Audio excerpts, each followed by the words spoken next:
Hey guys, welcome to the JK's creation. तो चलिए अब मैं आपको अपना रूम टूर देती हूँ। ये है वाइट एंड पिंक कलर का कबर्ड।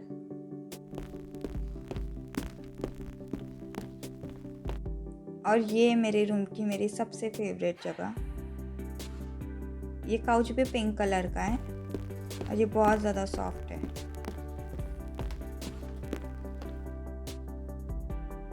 यहाँ बैठ के बहुत ज़्यादा रिलैक्स लगता है। ये पिलोज एंड कर्टन सेम है।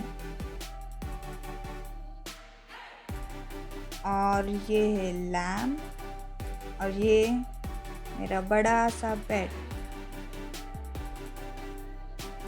ये भी बहुत ज़्यादा सॉफ्ट है।